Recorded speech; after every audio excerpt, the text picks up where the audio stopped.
Colorado, the hardest place to be a Major League Baseball pitcher. All-Star Week this year showed just that. This is a place for hitting. This ball went 520 feet, by the way. The crazy high elevation and thin air makes life really, really hard for pitchers. But in all of the pitchers that have suited up for the Colorado Rockies, one stands above the rest as the guy that conquered pitching in the most hitter-friendly environment in baseball. His name is Marvin Freeman. Not this guy. Or this guy. This guy. He finished his career with an ERA well over 4. He's a great Twitter follow. He once compared himself to WD-40. He's a what? And in 1994, he had the best pitching season in Colorado Rockies history. The strike shortening helped, but it's the lowest starter ERA in the history of the franchise. Let's talk about how he did it, since the how is going to be the focus here, more than just, hey, here's a really good Rockies pitching season. Because it actually has a much bigger reach than just this one case. It's a lesson on stats and basic pitching principles hidden inside what's thought to be impossible. A good Rockies pitching season. Also, shameless merch plug. I like it, it's my video, yeah.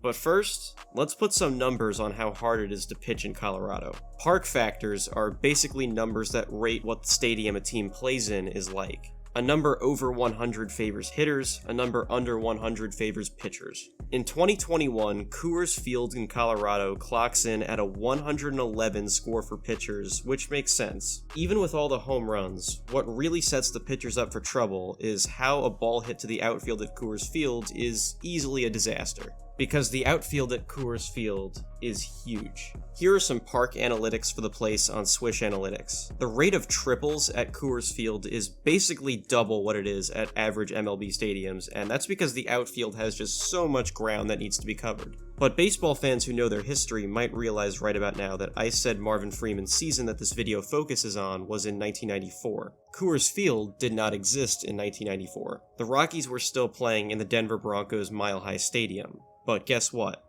That place was actually worse for pitchers. And its outfield was even bigger because, you know, it's a football field. Look how much running you have to do in this place. Here's Bo Jackson running around on this massive field, by the way. We're getting off topic now, but hope you get the point that this field is huge.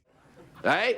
When I describe Marvin Freeman's career before stepping foot on the mound as a Rocky, you're probably going to be shocked now that you know he currently has the best Rockies season on the mound ever as a starting pitcher. Freeman was a longtime bullpen arm for the Phillies and the Braves in the late 80s and early 90s. In this time period, where a bunch of cool rappers were wearing Raiders gear and the Rockies didn't even exist yet, Freeman was a below-average big league pitcher at preventing runs, and was barely above a replacement-level pitcher. The Braves released Freeman, a phrase that would probably give most of their fans a heart attack if it came today, after 1993. The Rockies had just one season under their belt to that point, and were in desperate need of a guy capable of being even the most average starting pitcher in baseball. Marvin Freeman was brought in before that year too, and after not starting a game in almost 4 years, won a spot in the starting rotation. So with all that being said, how did Marvin Freeman pitch to an ERA under 3 in Colorado, setting the record for lowest ERA by a Rockies starting pitcher that still stands, even basically staying just as good at home as he was on the road too, which is just wow. BABIP. It's an acronym for batting average on balls in play. Basically the percentage of the time a hitter hits the ball and it actually becomes a hit. League average is about 300, meaning only about 30% of balls in play actually fall for hits. Statistically speaking, basic probability says that a ball in play is more than twice as likely to be an out than a hit. Whether or not he was doing it on purpose, Freeman was proving to be the ultimate believer in this concept. His numbers suggest that his whole strategy was taking advantage of this idea, letting hitters put the ball in play and having his defense do the rest. A lot of his numbers suggest this. His BABIP against was either 286 or 289, depending on where you look. So he was even better than the typical average of having balls in play become outs. Why was he able to do this? There's a theory that low fastball spin rate is better in high offensive environments like Colorado. Generally speaking, the more the ball spins, the harder it is to make contact. From what we just talked about, Freeman wanted contact. Herman Marquez is the Rockies' ace right now and might be the best all-time pitcher in team history. His average fastball is in the 15th percentile for spin rate. And their second best pitcher this year has probably been Austin Gomber, and he's on the 5th percentile. It's kind of nuts that 85% of pitchers this year have more spin on their fastball than the best Rockies pitcher. This makes sense for Marquez because he's never really been a dude known for striking guys out. You know who else didn't strike guys out? Marvin Freeman. We don't have spin rate data on him because no one cared about that in 1994, but he was not a big-time strikeouts and swing and misses guy. 67 strikeouts in 112 2/3 innings is kinda nothing. Freeman also didn't walk guys, only walking 1.8 batters every 9 innings that year. He was able to be successful by letting hitters hit themselves out and trusting the defense behind him. In Philly and Atlanta, he was a guy who could never truly get his walks under control either. Everything came together in 1994 though, and he was becoming a master at evading serious hitting damage. Speaking of avoiding serious damage, a really good skill for a pitcher to have is stranding runners on base during innings and not allowing them to score, which is the biggest part of their job if you really start splitting the hairs of pitching. Freeman stranded over 80% of the base runners he allowed in 1994.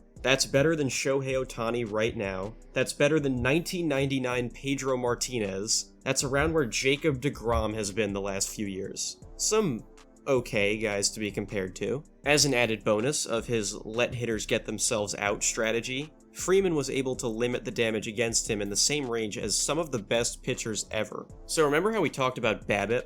Hope you do, it was only a couple minutes ago. BABIP can often be used to figure out if a player has been getting lucky or not based on what kind of hits are falling in for them. It's a stat that works both ways. Unfortunately for pitchers, there's another stat just for them that people often use to weed out really lucky pitchers. FIP. That stands for Fielding Independent Pitching. It's what a pitcher's earned run average would be just on the 3 true outcomes of baseball: strikeouts, walks, and home runs. Literally, it just asks the question, what's your ERA if there was no defense at all behind you? Freeman's 1994 FIP was over a full run higher than his ERA. Usually, that implies that the pitcher got lucky with some help from their defense. For Freeman, that probably wasn't all luck. I think it's perfectly reasonable to conclude the difference in his FIP and ERA wasn't even really a bad thing when you remember that seemed to be his entire game plan. Unwinding the math of how balls that get hit become hits and playing those percentages every at bat. It's not only letting your defense help you out, it's encouraging it. Last new stat of the video, ERA+. It's basically one number to tell you how good a pitcher is at preventing runs compared to the average pitcher that season, and it's stadium adjusted. Marvin Freeman pitched to a 179 ERA+ in 1994.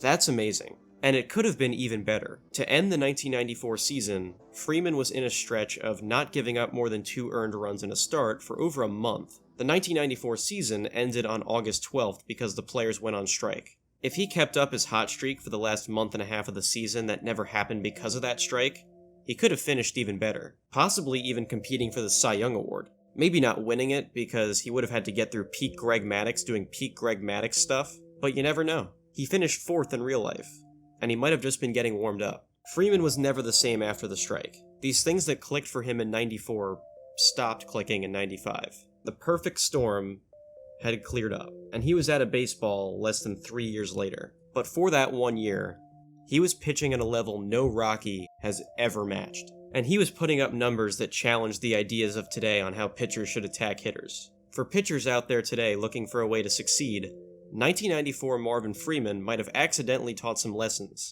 during his unmatched run as the best single-season pitcher in Rockies history. Also, go follow Marvin Freeman on Twitter. He seems like a cool guy.